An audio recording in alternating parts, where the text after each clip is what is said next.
Hi, everyone. Welcome. Welcome to the last Monday in A plus D Mondays for the 2019 year. My name is Shannon Jackson. I'm Associate Vice Chancellor for the Arts and Design in addition to being a professor here at UC Berkeley. And for those of you who don't know, this is part of a gathering, a series that happens every Monday night where my office, which is charged with serving as kind of glue function amongst the campus's creative units, hosts a series of speakers and visitors, artists, who are invited by various members of our community throughout the campus to reflect together about the role of creativity in relationship to new technologies, in relationship to movements for social change. So every night we've had a mix of public dialogue and artist talks working at the intersection of a variety of topics. Indeed, this series right now, just to give you a little bit of context, my colleagues and I this year decided to really focus and put our attention toward highlighting the role of creativity in relationship to 5 strategic research initiatives which have been identified as key for the future of our campus, key research pursuits for the future of our campus. We're really interested in thinking about the future of democracy, the future of intelligence, artificial intelligence included, the future of the environment, climate, the future of inequity and equity, and also the future of health. Those are the 5 that have been isolated and elevated to drive our research culture as we're imagining it for the next few decades. So our effort in putting together the series all throughout the semester has been to make sure that the arts and design, creativity and culture are understood to be key propellers and vehicles for advancing those 5 big topics, big missions, big, juicy, very difficult challenges. So tonight, I think we have an opportunity to engage, if in many ways, practically all 5 of those topics, but in particular to think about the role of creativity in advancing healthy communities, advancing equitable communities, advancing democratic life, and a sustainable life on this planet. It also, just so you know, is Reading Week at UC Berkeley. So it's also a time when students are quieting down in preparation for the big finals week next week. And we're glad to have you as well as all of our Richmond colleagues here to be in dialogue with us. I'm going to do some very brief introductions of the incredibly luminous people that we're going to get invited to this stage. Before I do, I want to thank the chief conceivers and collaborators around this project. First of all, Rosalie Barnes, who is a commissioner for the city of Richmond, whose energy and vision and fortitude has been such a blessing throughout. And also to celebrate a person who many of you have all been celebrating as she finished a career only to start a new one, as the City of Richmond's art and culture manager, Michelle Seville, who has been a partner in crime in various projects with me and with all of you for decades, and they will continue. Michelle, I am so inspired by you and so happy to have you here. Thank you. All right. So in addition to those luminaries, we have more coming to the stage. First of all, Ruthie Dineen is the Deputy Director of the East Bay Center for the Performing Arts in Richmond, a favorite organization of many of us. She is a UC Berkeley graduate, a bilingual Spanish and English social worker, ESL teacher, musician, and composer. Ruthie has extensive experience as an arts teacher and music teacher in public schools and working with underserved communities. And she's currently also serves on the executive committee for the Healthy Richmond Hub steering board. Also, Dalia J. Ramos Mucino Musinho is a culture and engagement program manager at the RISE Center for Richmond, also a favorite organization of many of us. Dahlia focuses on supporting the leadership development of youth culture builders at RISE with a restorative justice framework and lifting up restorative justice of RISE in the community, again, through the arts. Poet, author, educator, Fatah Tracy Mitchell is a recent 2018-19 recipient of the Neighborhood Public Art Mini Grant, sponsored by the Arts and Culture Commission of Richmond to produce his first stage play, Money Speaks, in Streets. Money Speaks, as some of you know, is a community intervention project that uses theater as a therapeutic and artistic healing tool to confront the trauma caused by violence. He has many credits and many experiences, but I'll highlight one, that his book, Ghetto Folklore, has been circulated many places, but also used as a textbook in the communication and English departments of Laney College and San Francisco State University. He's working as an educator with West Contra Costa Unified School District and also a master's student at the same time. Sierra Jave Gordon or Cece, is a Richmond native who serves as the Poet Laureate of Richmond served until from 2017 to 19. She's the recently published author of Unto Ivy's Rib, a collection of poetry dedicated to her 6-year-old sister. Her work focuses on the intersectional livelihood of Black women and on redefining joy. She received an MFA in writing from CCA, California College of the Arts, and is a Media Arts and Culture Program Manager for RISE Center in Richmond as well. That's a tiny preview. I'm going to ask Rosalie to give a bigger preview and also ask you to help me welcome this wonderful rainmaker to the stage. Rosalie.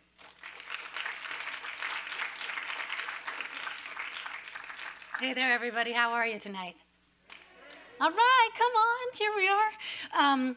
So I'm Rosalie Barnes. I'm an Arts and Culture Commissioner for the City of Richmond, and I just wanted to give you a 1-minute kind of overview about how we got to this place here tonight together. And so we started a project in 2017 called the Community Conversations Project. And this had been when all of our budgets in the city of Richmond for the arts were slashed. We had no money to give out to any of the artists in our community. And our commissioners came together on retreat and said, we've got to do something. And so we thought, well, we'll start a conversation project. We'll bring together unlikely partners in our community, artists, non-artists, NGOs, and we'll see if we can get a little bit of funding, and we'll see what comes out of it, just if people start talking to each other.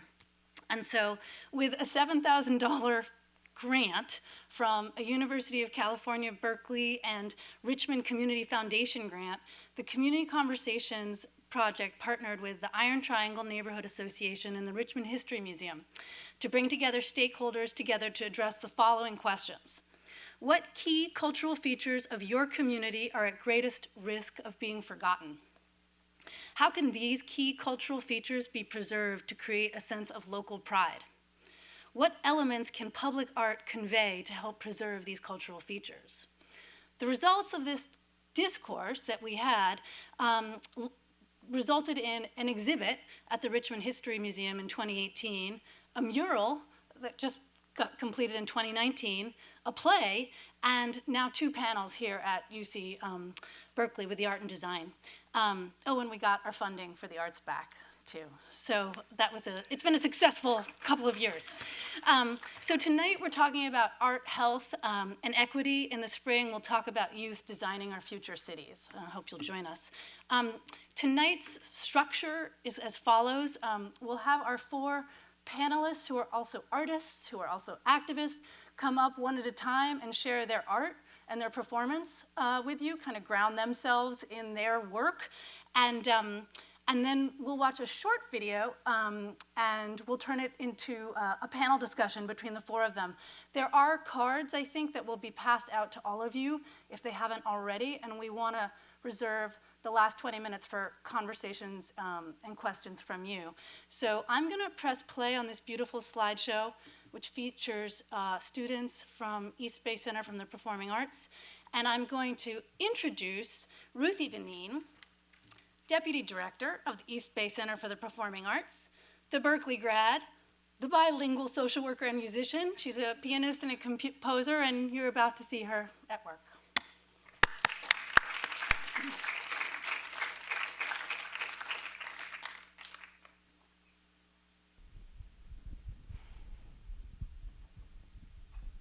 You guys can hear me?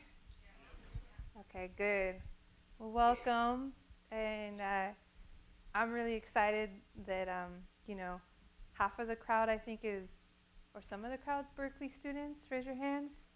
Oh, yeah. So, I feel you. And so cool you made it out here. I never knew about this place very much while I was in school, so how cool, right? What a beautiful place now. And then the other half, I see a lot of Richmond folks in here. Raise your hands. And maybe you're both, which I think is extra special. So that's wonderful too. My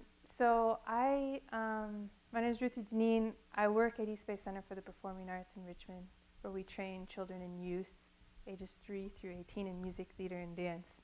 And the topic tonight is around art, health, and equity. And we were asked to bring ourselves too. And so for me, this is kind of what I do. And if you're not doing that, I hope you get involved in this work. And if you are doing it, I hope we all talk tonight and collaborate and work together further on this, particularly in Richmond right now. In the Bay Area, I think we're doing a lot and we can do even more. Just a little bit about myself is my grandparents came from El Salvador.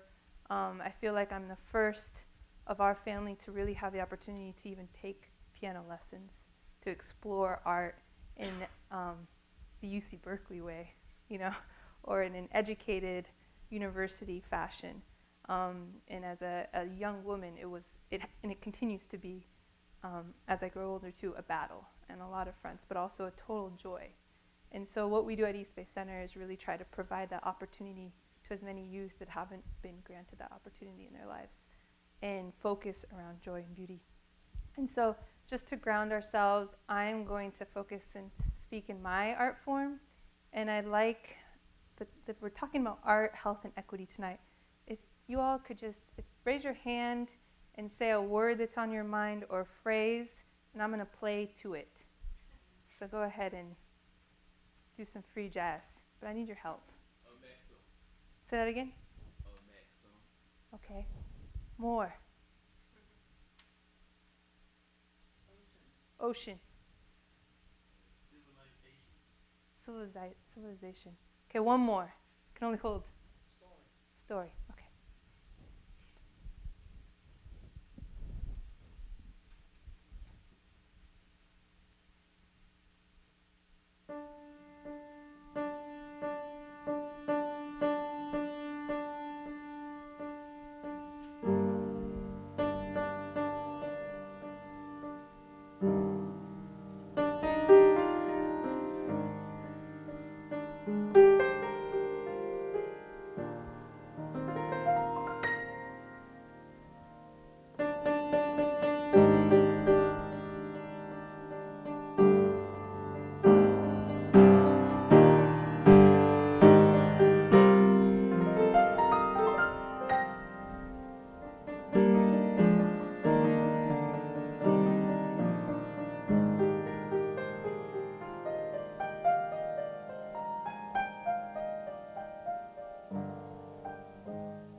Next, please give a warm welcome to Dalia Ramos, who is the Culture and Engagement Program Manager at RISE Center in Richmond.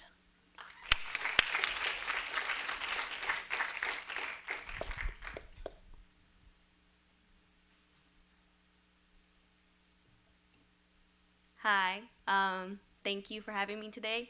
And I'm pretty sure, and if you haven't, you should hear about it. I work at the Rice Center. It's a great youth center for ages 13 to 21, and it's free. If you know of anyone, recommend them to go check it out. I'm the Culture and Engagement Program Manager at Rice, and I've worked a lot around mental health and providing services to young people throughout the years.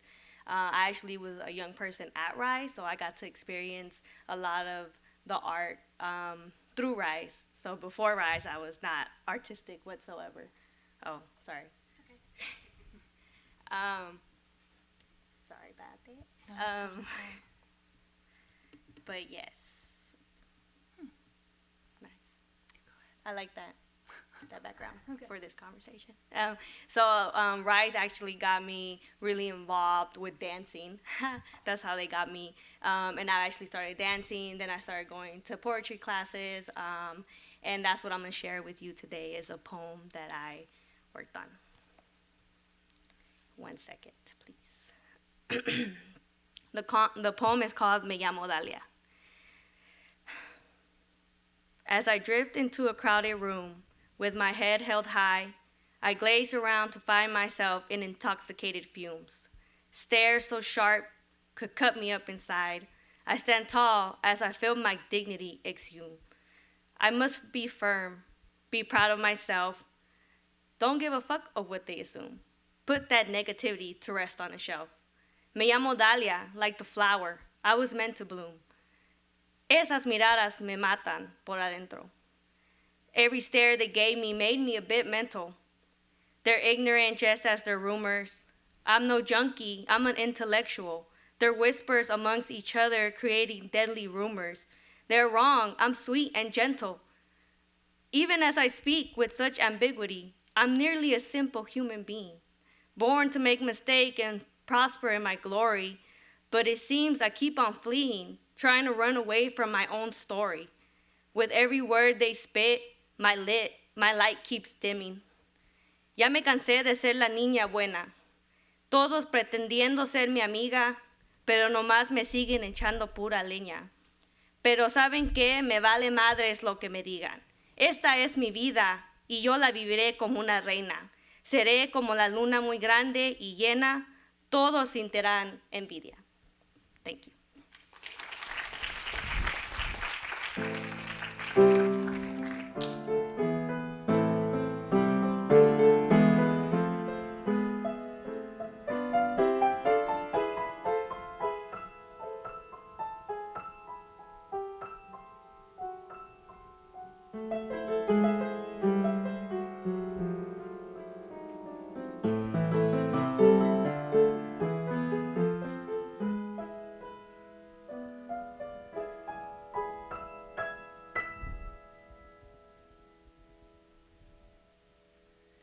Next up, please welcome Tracy Mitchell, poet, author, and educator.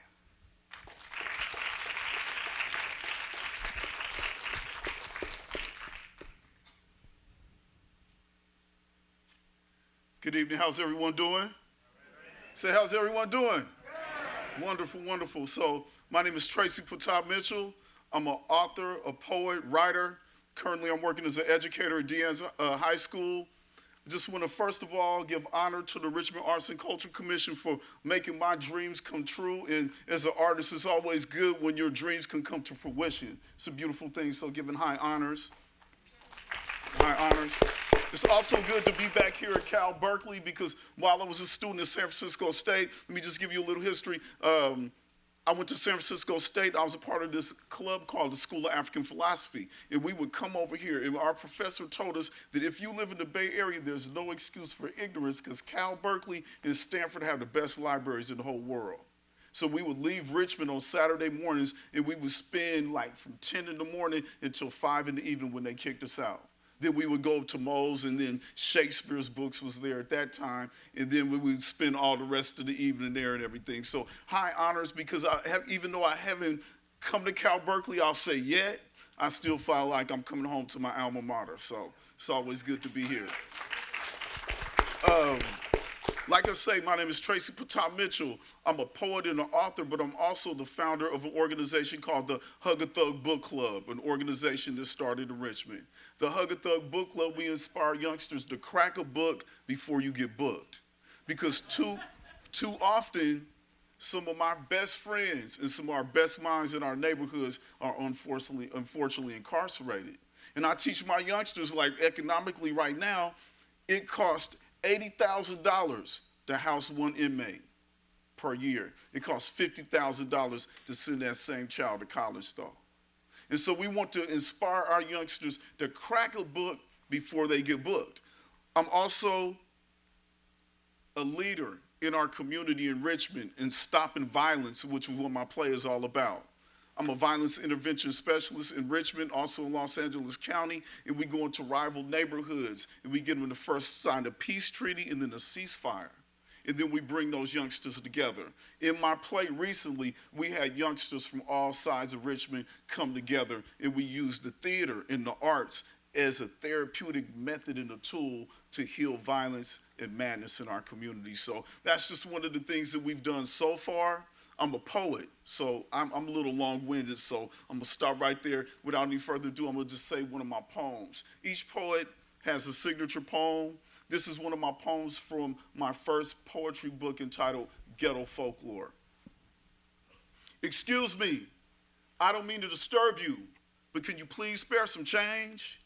Because the world is becoming more strange and deranged. So can you please spare some change? I said, excuse me, can you please spare some change? Because the world is becoming so strange and deranged. That's why ghetto youth need better education. They need knowledge of self-elevation. It's a strange situation. Some can't read, but know every word to every song that come on the radio station. And they idolize commercial gangsta MCs that change their clothes every 2 seconds on these music videos.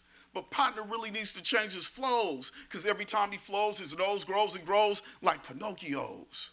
And he look at me strange when I say, hey, can you please spare some change? Because it's time to change the times. It's time to change our minds, because if all we wanted out of life is wood, nickels, and dimes, that's all we gonna have as a people is crumbs in these ghetto slums. But I hope that one day change comes. But in the meantime, I'm gonna be panhandling with the bums, begging my people for change. Because the world has become so strange and deranged. Art, health, and equity, let it be. Thank you.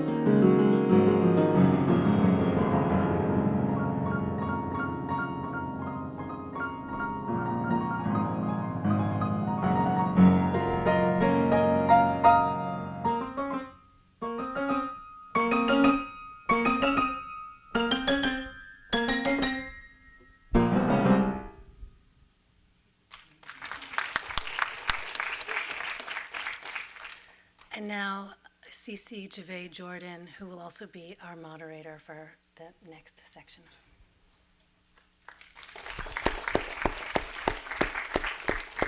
Good evening, everyone. Can you all hear me well? Lovely. So I will start really quickly by saying I am a spoken word artist. I am a competitive poet. I've competed for 7 years. And in those spaces, we feed off of the energy of the audience, right? So can I just have a little participation? Can people snap real quick? Can we do that? Okay, dope. That's lovely. Can we clap real quick one time? Okay, Lovely. So for me, it makes me a lot more comfortable when I know that the audience is with me. And I want to ask that during this session that you kind of give that energy as folks are answering. If you have questions, we'll definitely get to them. So it's really, really exciting. And thank you again for everybody that has put this on, the work, the meetings, the hours, all of those things are super, super appreciated. So yes. I'm going to read a quick piece from my book, Unto Ivy's Rib. And as they said earlier, it is dedicated to my now 7-year-old sister, just about exploring the world as a little black girl. So this piece is called 7 Days of Resurrection. I surrender all to you, everything I give to you, withholding nothing, withholding nothing, withholding nothing, withholding nothing. On day 7, I will resurrect the crooked smile of my city, dust off the chalk outlines, wash off the weariness in tired eyes, and say my first prayer on a mountaintop I created out of the apologies I will no longer give. On day 6, I will resurrect my mama's resilience, pull it from the graveyard she tried to dig too early, call in the ancestors with the drowning of hot combs and hair dryers on day 5. I will resurrect my little sister's voice, make it burst into skeletons found in the deepest hues of blues from gospel and godless hymns.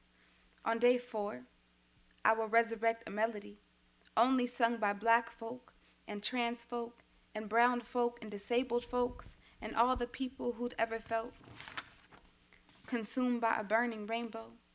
On day 3, I will resurrect grief, dress it in my favorite fragrance, name it beautiful and painful, name it my story, name it the thing that did not consume me. On day 2, I will resurrect rage, tangy and tense, sweet and vengeful, a memory of my father's failure to love my mama and my grandfather's failure to be faithful. And I know that I'd have to be something special to be resurrected into something worthy to love. On day 1, I will resurrect the God living inside of me, and she will, without thought, set the city on fire, call it a rebirth, weep over it, and do what gods do, smile, give this world a rainbow, a black one, and maybe then this world might learn to appreciate how good black been to them. Thank you.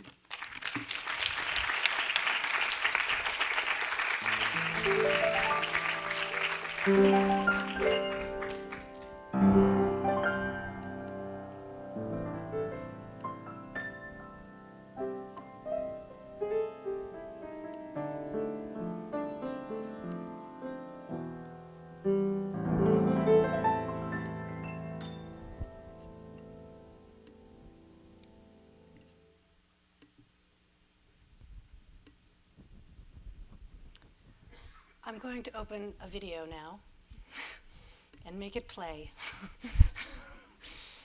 Hopefully. Maybe you can help me. I don't know where the video is.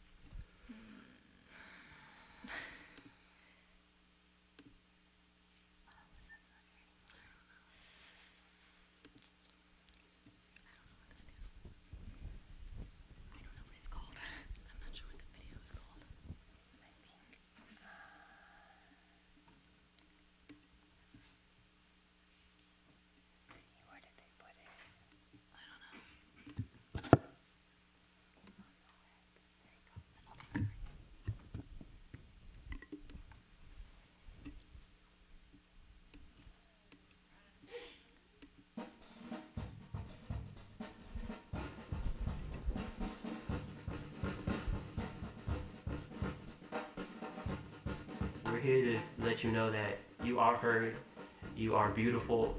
Your art is special. The center gave me a better perception of how I can impact the world and how much I matter. Outside, it's not as like safe. So when I'm here, I feel like I can actually open up. If there's one motto a lot of my teachers here said, is that a classroom is a safe place. So you don't have to be afraid of like embarrassing yourself. Here, you just move, you just create, and I think that's something that really needs to be like implemented in the community, especially during times when it's like a war zone outside. Every time I look at the news, someone's been killed. There's a lot to take in. I've cried from seeing other people's in pain and felt that, and art has helped me understand that that can be used to be creative. Kids come here with no hope, but then after a while you see that hope showing. That's the power of the art. Art is one of those undeniable, intangible somethings that I like to call it magic. And to get the kids to tap into that magic, that ability, that different way of thinking, that different way of being that it has over them. It is an amazing feeling and one that makes you keep wanting to give back. In 2015, I had lost my mom, so I was like really shut down. And then when I came here, it was just like, my mom was a dancer, and then maybe that's something that she would want me to be.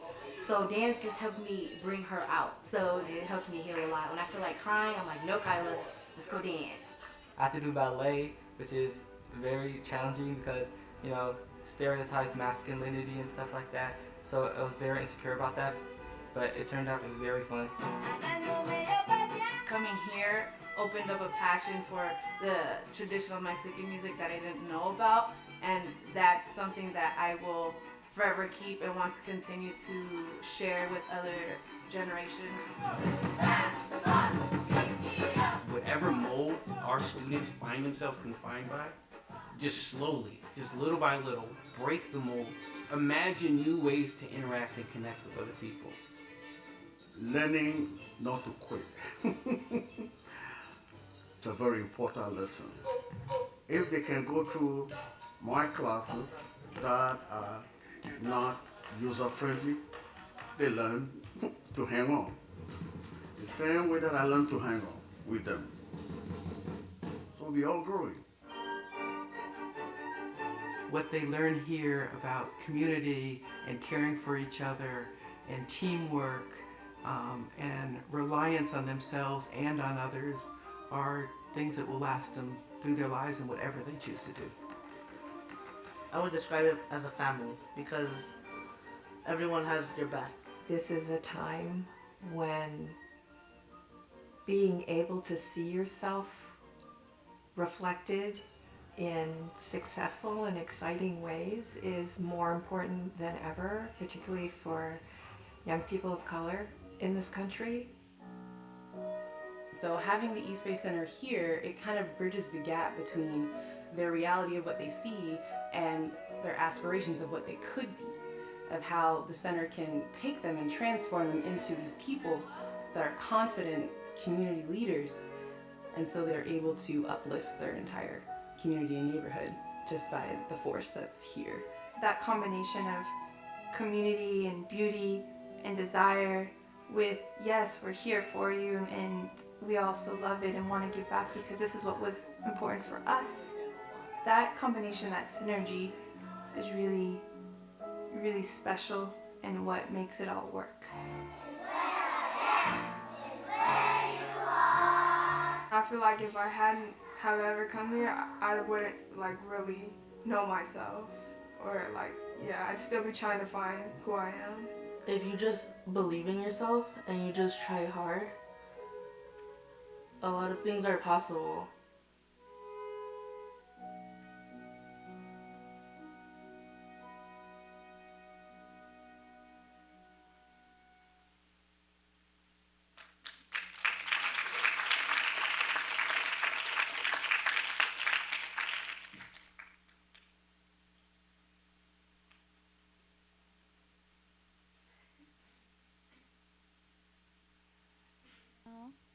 Testing. Another round.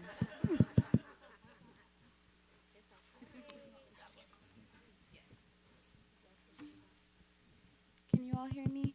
We're getting there. Testing, testing. I'll sing another song. Just kidding.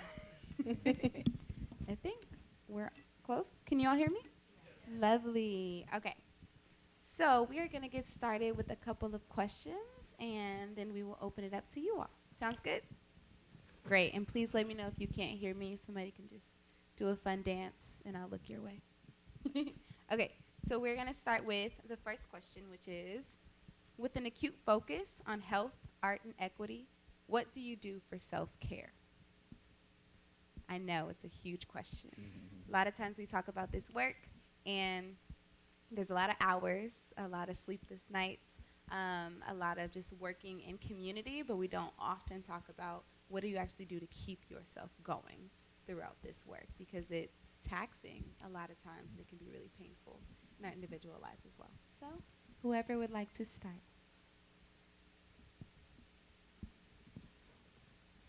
I'll start.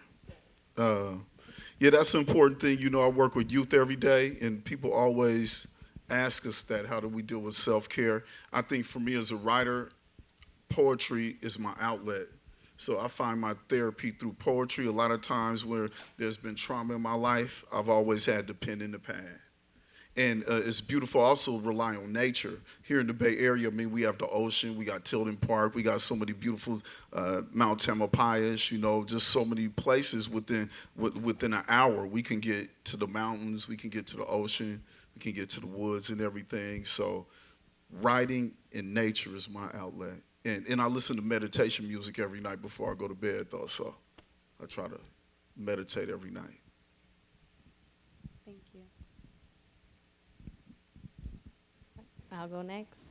I used to write a lot. I think when I was like having like a breakdown or something, you know, when you get to that point, then you're like, oh, maybe I should do something to take care of myself. So what I started doing, I'll take like long drives. I'll play really loud music and drive.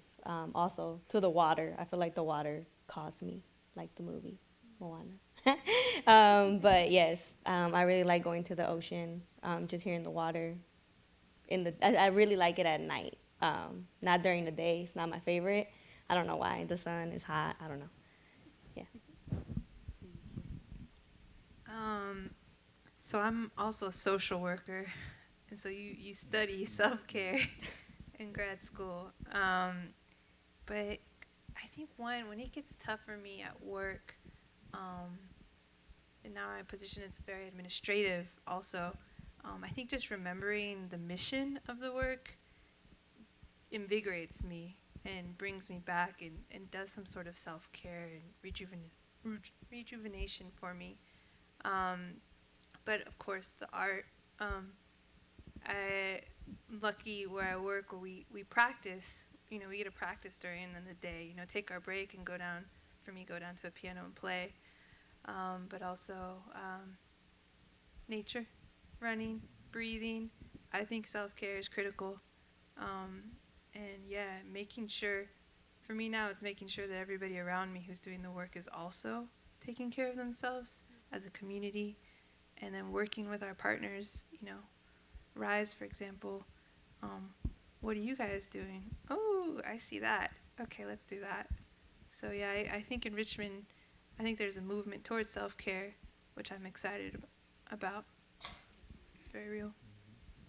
Thank you. Yeah, can you hear me? Yes? Okay. I'm like, it sounds so weird to me. All good. All right, so the next question is, what are the health issues that affect your community? So we're talking a lot about Richmond, and a lot of you work with young folks, but what does that particularly look like in your day-to-day work? If that makes sense.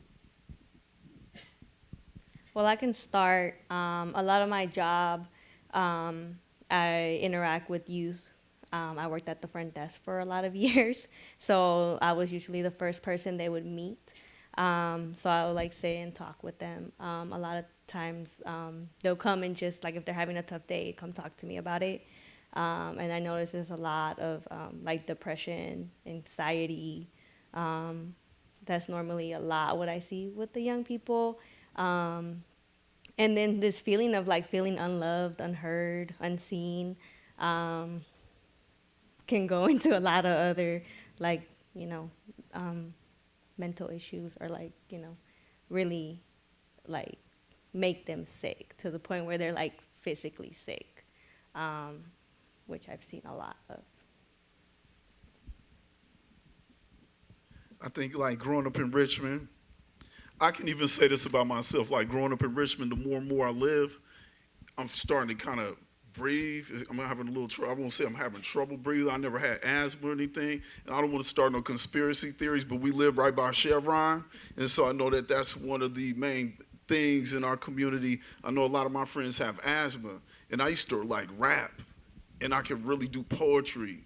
And I was long-winded, but now I have to kind of like catch an extra breath as I'm getting a little older, though. So I don't want to just blame it on Chevron, some other things out there. But that's one physical thing that I see a lot of asthma. Also, what I see in our community is a lot of mental health issues right now. I mean, even the young people, though, I work with a lot of young people, and never before have I seen so many young people just like walking down the street, just like talking to themselves. Used to see that with a lot of older people, mental health and everything. But the young people, it's just sad right now to see all the challenges that they have and just not enough resources. I can go back into my memory and just being a young person. I can remember when all the psychiatric institutions got shut down in the 80s under the Reagan administration.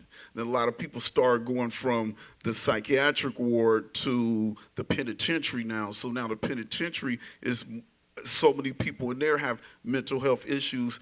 It's almost like a revolving door. They go to jail, they get out, then they homeless again, and it's just it's almost an epidemic mental health in our community. So just want to see ways that we can challenge that.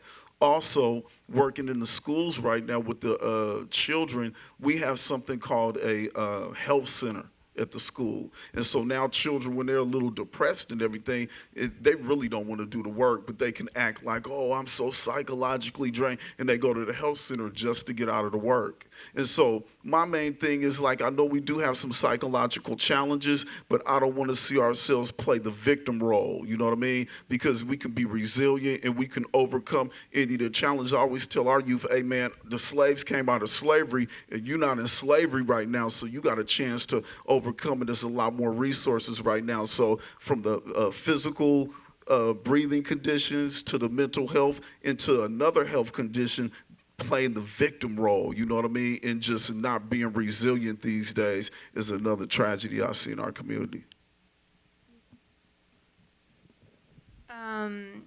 Yes to all of that. I saw a lot of people who weren't a part of the Richmond circle here, and I don't know how many people have been to Richmond, who have never been to Richmond, who are even in this room.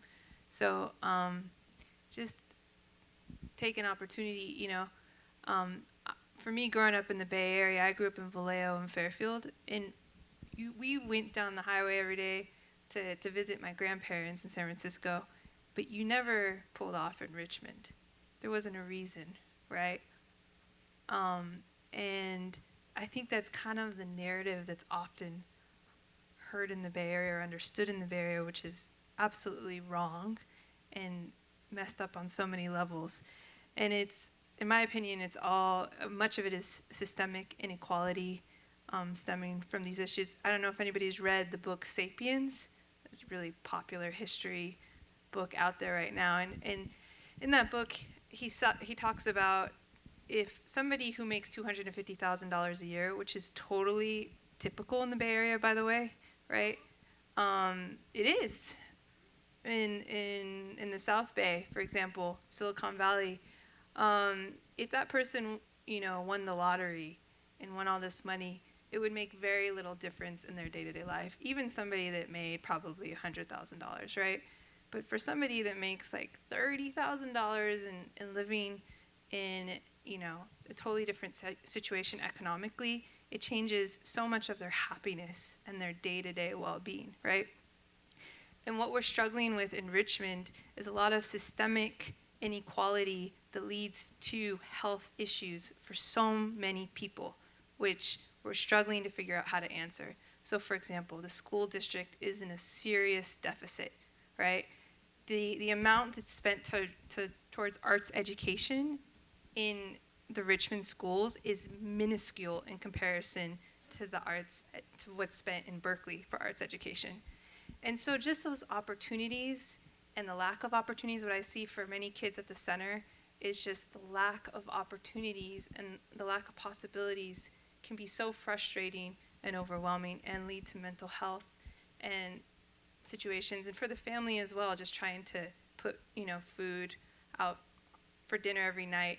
And so I think looking at one is such a huge systemic issue, but also reminding ourselves of joy, opportunity, inspiration. That's why I think it's so beautiful to talk about equity with art, because oftentimes people go straight to systems and policies, which is great, but also let's look at other ways to attack it and confront it as well. So yeah, I said a lot of different things. Yeah, no, that's perfect. I want to kind of go into that more. So what work are you all doing to kind of combat the issues, those health issues that you all mentioned before? So how does art essentially play a role in being able to alter these health conditions that y'all are seeing?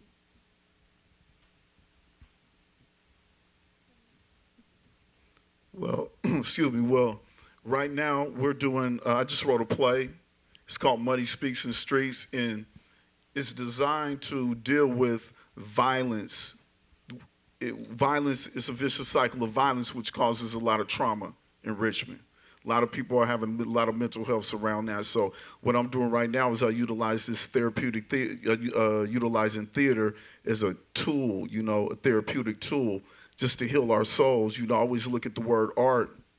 If we look at our heart, the word art is in heart, So I just try to really come from my soul, and really just bring people together. Like I say, we went into about three or four, we went into like 3 different neighborhoods. Like in Richmond, we have South Richmond, Central Richmond, and North Richmond. So we recruited individuals from all 3 of those rival territories. So each rehearsal was almost like a therapeutic workshop in itself. And even some of the actors said, wow, these rehearsals are even going to be better than the play, because just coming together, bonding, bringing back that extended family, bringing back the love.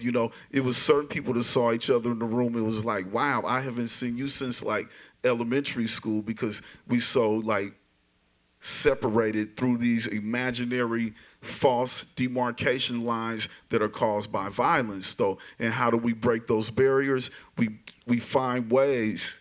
Magnet, the art, was the magnet and the healing tool to bring those youngsters together.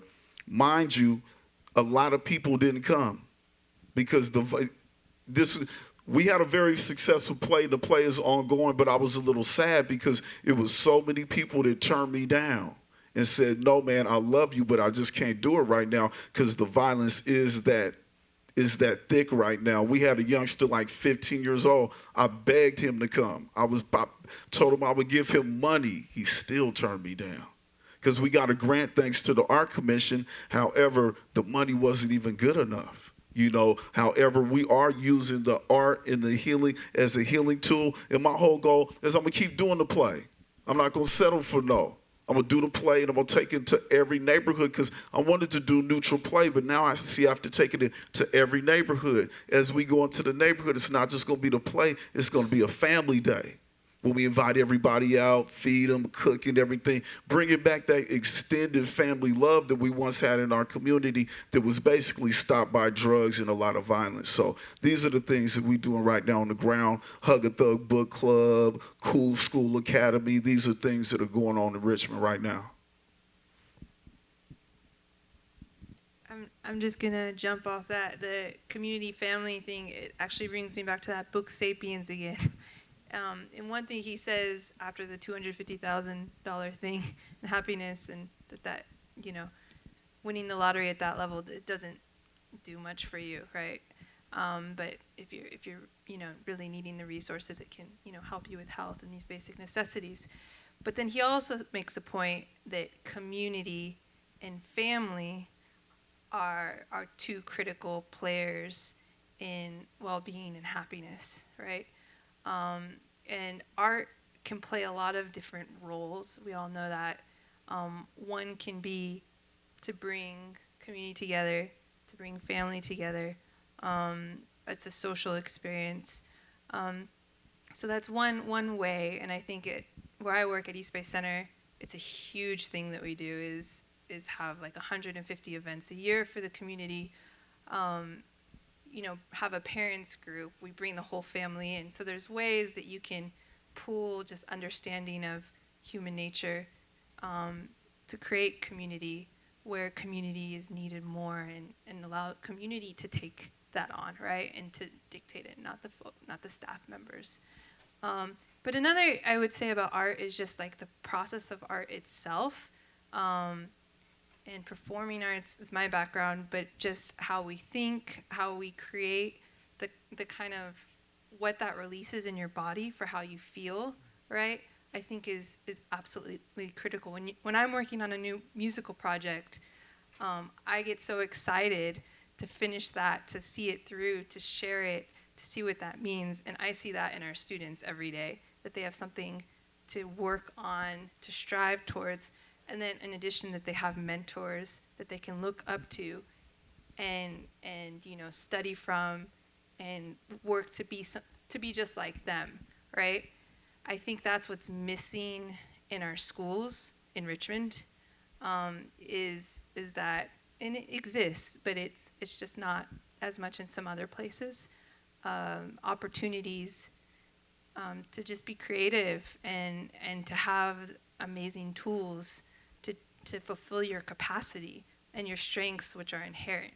And so I think just identifying strengths in youth and then providing them with tools and reminding them about joy and a place that's safe without winning the lottery can do a tremendous amount. But at the same time, we need to win the lottery for Richmond and solve that school district deficit.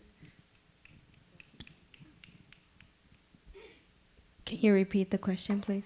Yes. So thinking about the work that you do with young people, how does art essentially alter their ability to kind of work through these different health conditions?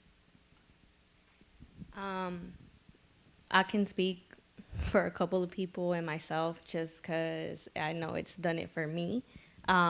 Through dance, I know as a young person, even thinking like I can't do it, like thinking I'm a failure already before I even try it.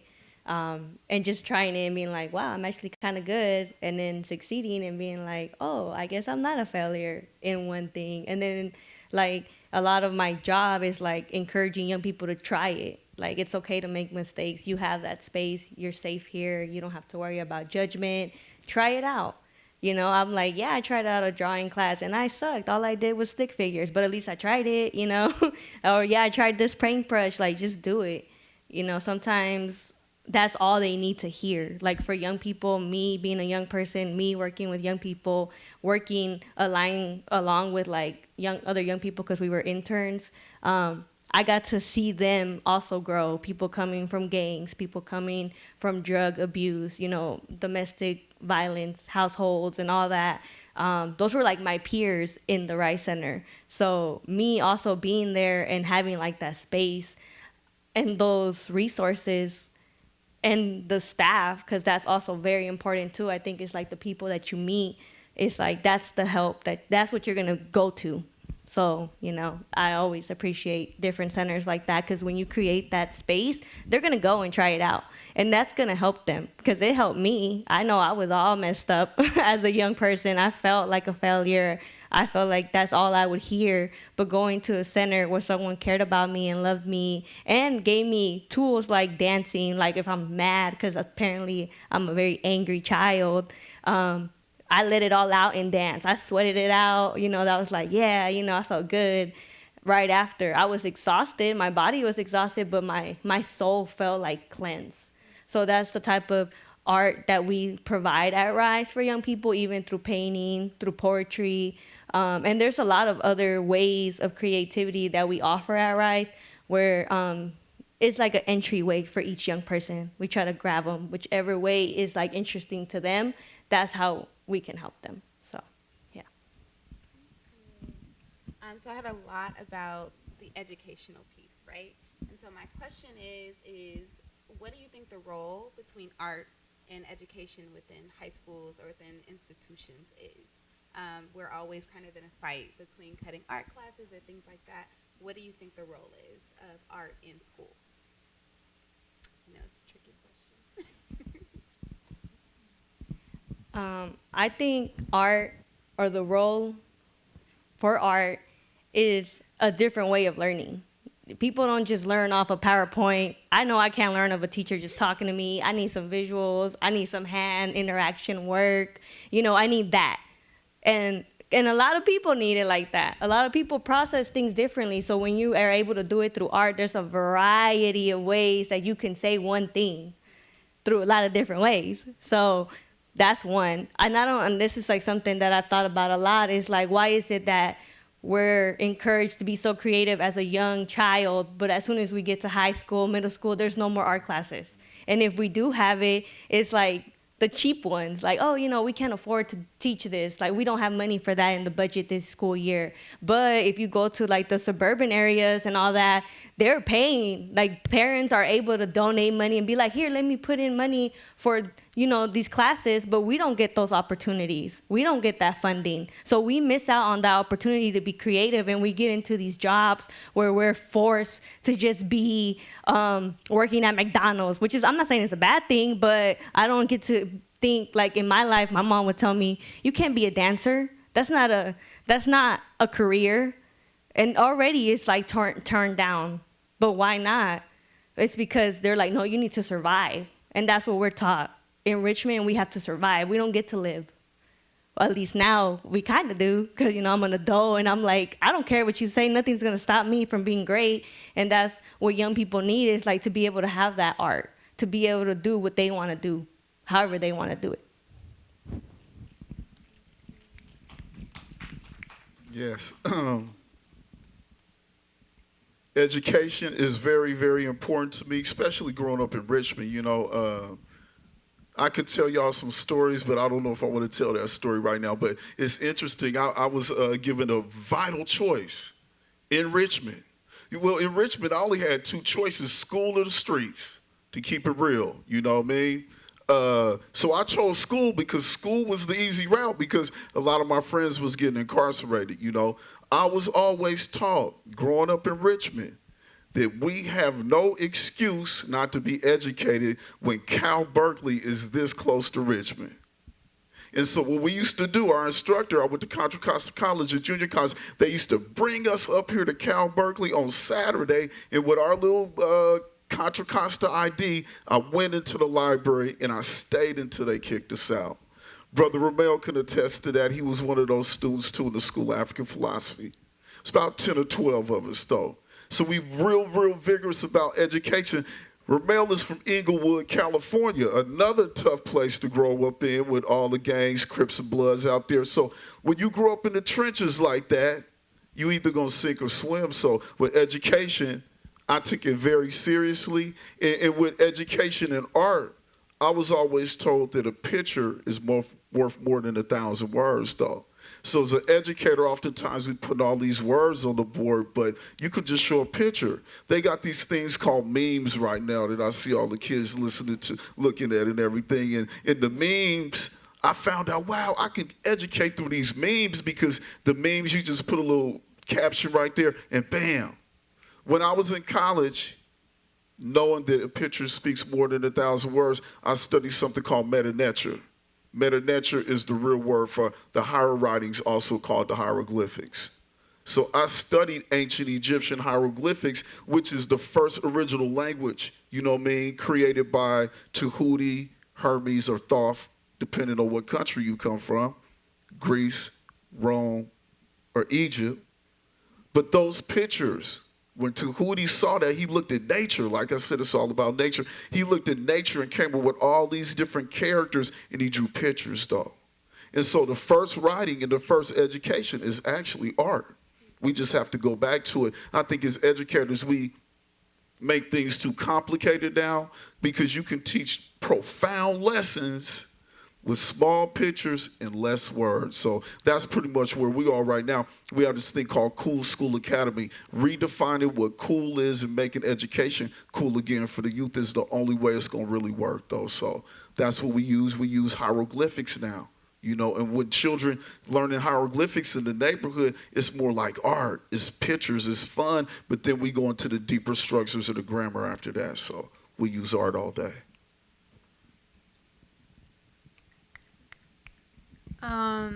So we're working in the schools in Richmond. We're in 13 schools all along the south side of Richmond, which is the schools which are struggling the most, and made a decision to focus in that area. And there's very minimal arts education being offered in any of those schools. For example, the high schools, Richmond High and Kennedy High, both have music teachers, and the middle schools also have music teachers. But the elementary schools, there's like 2 for like many schools. And so they hit a couple, like maybe 5 kids every other week, or 10 kids at each school. It's ridiculous, right? So there really is very dysfunctional. It's a dysfunctional arts system in our school district. And so one thing I would say is, you know, once again, growing up in the 80s and the 90s, I was fortunate enough in the Bay Area that there was still some public education funding happening towards the arts, and able to start in 3rd grade and take an instrument, go through middle school, and continue on in high school through a strong band program at a public school, right? In a struggling town, but a commitment was made. And that's the only way I got into the arts, right? And so I'm super thankful for that. I think a key element is to start young. We know that, for example, music education, that, you know, how the brain works, and that there's a critical period there. And then long-term and deep study. I think you said, you know, just here's an offering there, here's an offering there. This is a huge issue about what's happening in Richmond. You know, one group is offering this there, and then that gets cut. Oh, no, we want to do dance. Okay, this organization comes in and offers dance. So now we're trying to get together and be like, okay, what are you offering? Okay, let's support that. Make sure it continues on and stays long term, right? That's something we can do now, right? Is map what's happening, understand what's happening, because our school district is revolving constantly, the administration. So we have to take it into our own hands to say, hey, this is what we need, right? And when new funding comes in, direct that funding. You know, there's a lot of need around many areas in Richmond, including mental health, right, which is a huge area. But there's also a huge intersection between mental health and the arts, right? So we need to explain that and educate our system leaders right now so that they understand and they can begin to implement that better. In the meantime, for us organizations that are working there, to communicate and align our work so that we can at least effectively hit some areas that are most in need first. Yeah. So we are going to start giving out the questions from the audience. And the first one is, if money was no object, what would be your dream community art or creative project? This is always a fun question.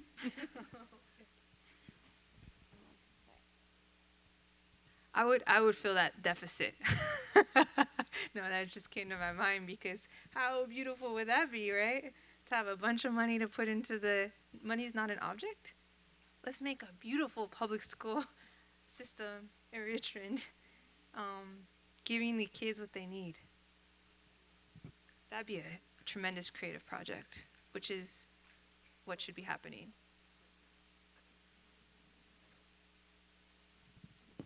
I guess for me, if money was no object, I'd build a mansion in Richmond, and I'd have a program, and every 6 months, new artists could kind of move in and work, or maybe a year, let's just say a year.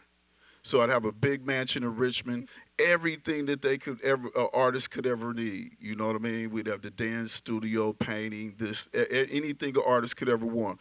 This big mansion, the artist comes and lives as an artist residence for 1 year.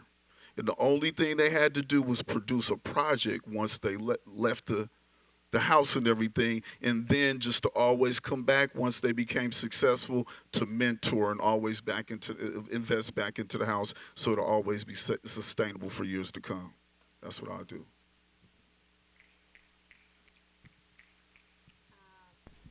Sorry. I would buy all the schools in Richmond and incorporate restorative justice, more media arts and dance, and just better the schools. I think since that's where all the young people are their whole life, you know, growing up, that's where you're at. You're there more than when you're at home. So that's where I would start. I think this question is really important.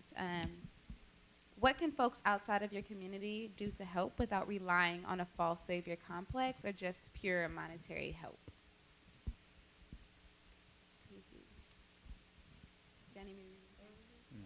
For sure. What can folks outside of your community do to help without relying on a false savior complex or just pure monetary help?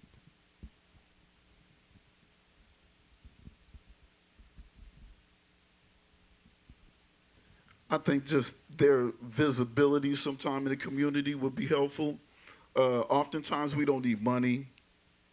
We don't want people to come in and feel like they're coming to save the community and this and that, because we want to feel like we're in the community, because like I'm a grant writer too. And right now I'm a little torn between grant writing because I want to feel like that we could do it ourselves without relying on these handouts and grants, but grants are helpful as well though. Thank you, Art Commission, so I don't want to hate on my grant, right? And I don't want to hate on future grants, but at the same time, we want to feel like we could do it for ourselves. And I think a lot of my European friends, they just come to the community and help out, hang out and kick it. You know, I mean, just being there, supporting the arts, sitting with us, supporting the youth. I mean, just the human interaction is priceless, though.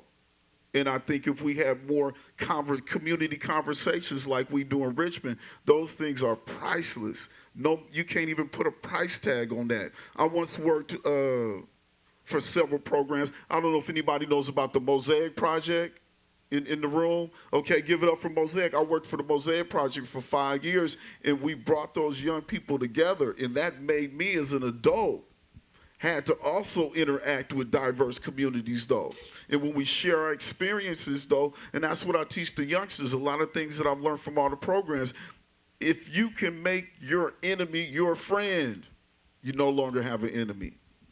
And if diverse communities can come together and just talk more, that's so valuable.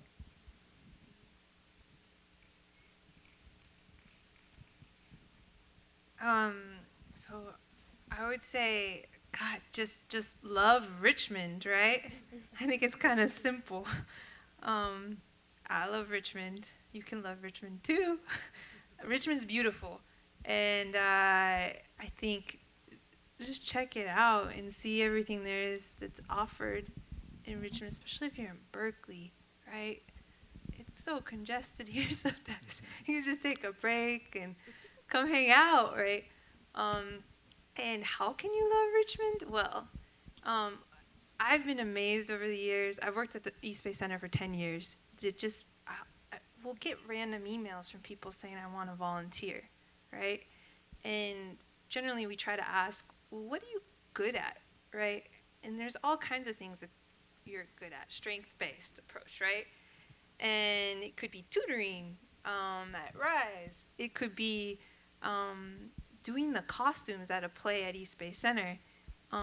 You'll find a beautiful community in both of those places. It could be helping out with your play. I mean, there's just, I would say just Richmond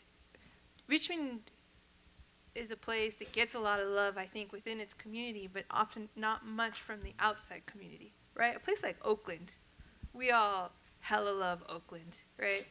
We all go to San Francisco and go to the Conservatory of Flowers or, you know, all these amazing places. But how many have been to the parks in Richmond, right? how many have been to Rise? Or how many are coming to the Christmas play or holiday play at East Bay Center on December 18th, right?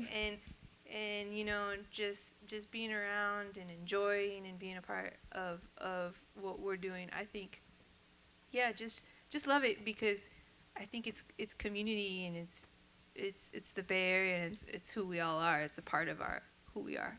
And yeah, martyrdom is weird, right? But being a part of a community is cool. So similar to what they were saying, definitely be involved. Some people are scared to go to Richmond. It's not that bad.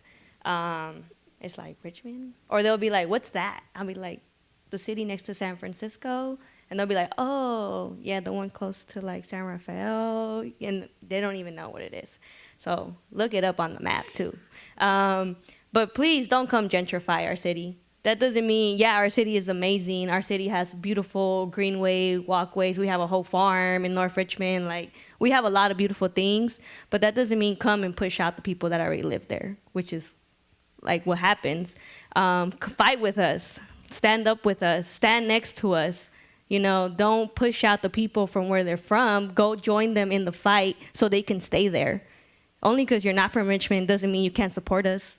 Just like I'm not from Berkeley, but I'm here in Berkeley, you know? So definitely just keep that in mind. And RISE has a lot of volunteer support needed as well. Thanks. Okay. The work you do with performing arts seems to address mostly the systems. How can a community like Richmond heal itself in terms of challenges like violence, systemic biases, and lack of economic opportunities? Let me read it one more time. The work that you do with performing arts seems to address mostly the systems. How can a community like Richmond heal itself in terms of core challenges like violence, systemic biases, and lack of economic opportunities?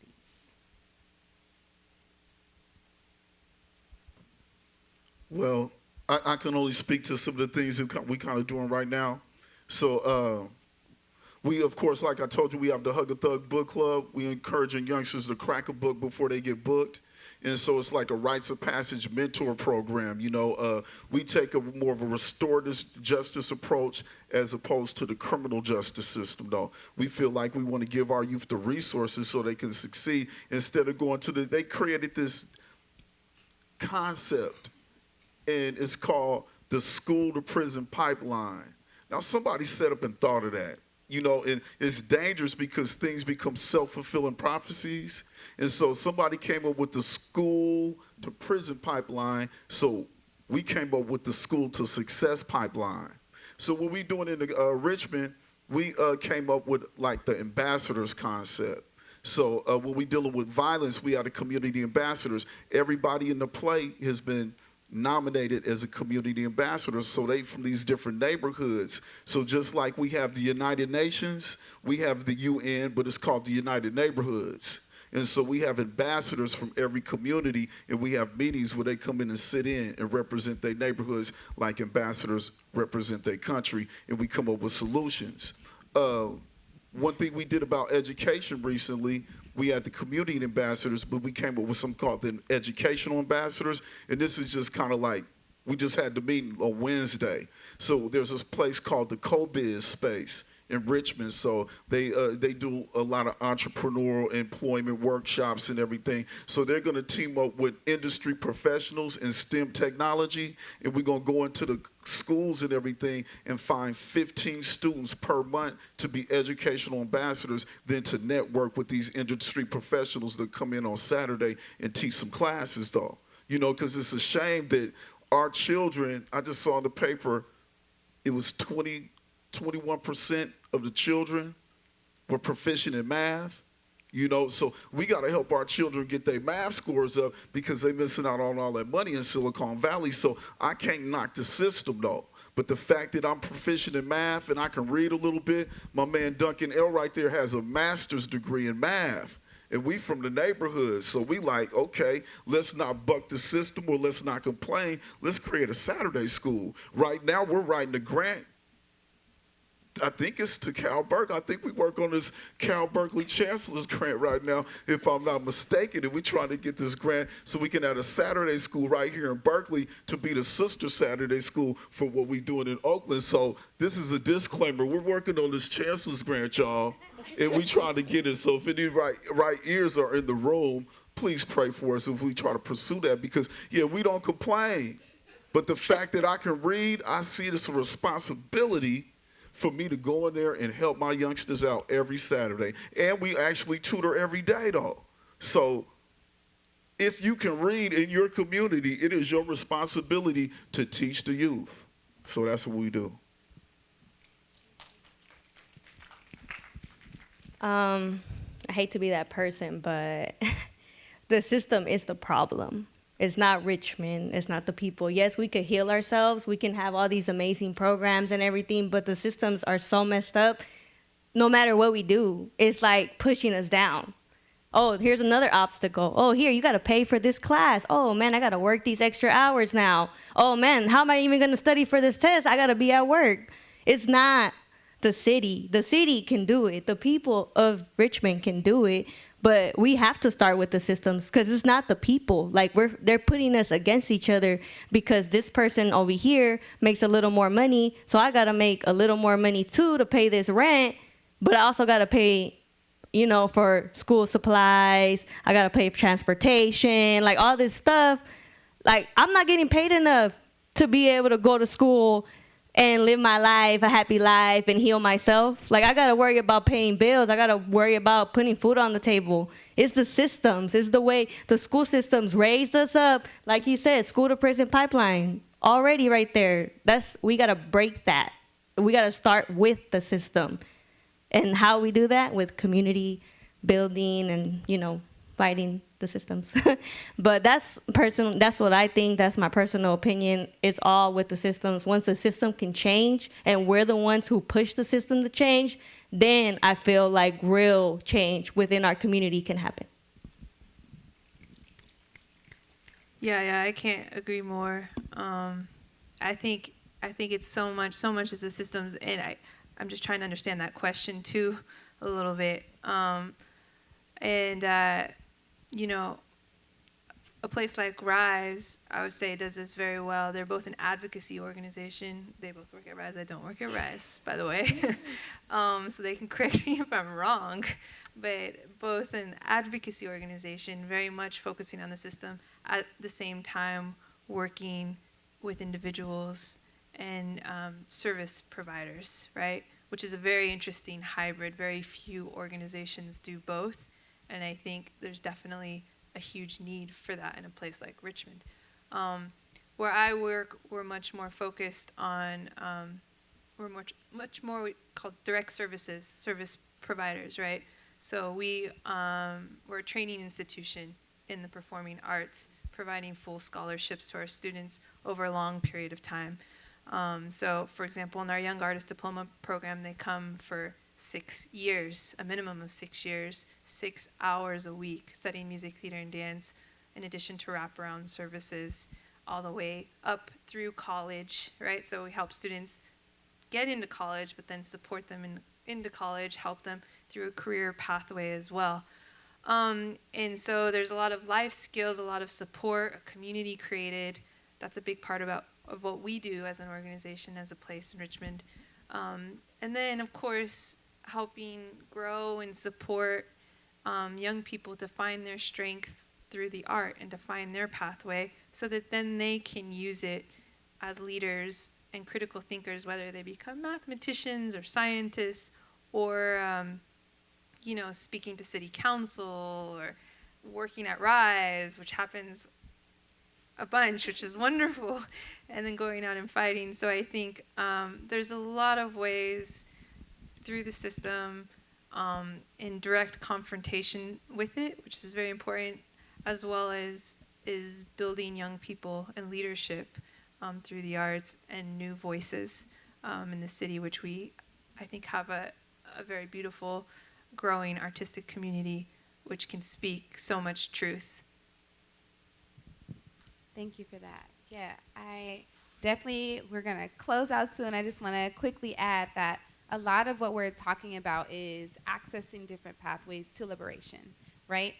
So what we're talking about is, yes, there are these systems, and yes, there's like a level of individual work that we have to do, but none of it happens if we're not in a collective, right? And then we have to acknowledge that race and all of these things play really, really huge roles in the ways that we're impacted by the system.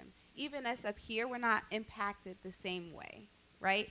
But we might be more or less impacted than other people in this room, and so that's something that I definitely want to leave as the foundation of this conversation, and how arts continues to play huge roles in our own mental health, all right, and then the work that we do within our communities. Super, super, super grateful for all of you that have spoken tonight. Thank you so much for the questions, and just making time to be here on a Monday night. Yes, thank you so much, and I hope you all get home. Cece, can I add one thing Yes. really quick? I'd just like to say, like, if you go away angry about the system, that's great, right? If you walk away joyful about the power of art, that's great. And hopefully you continue those two feelings to go do something. Definitely. Thank you.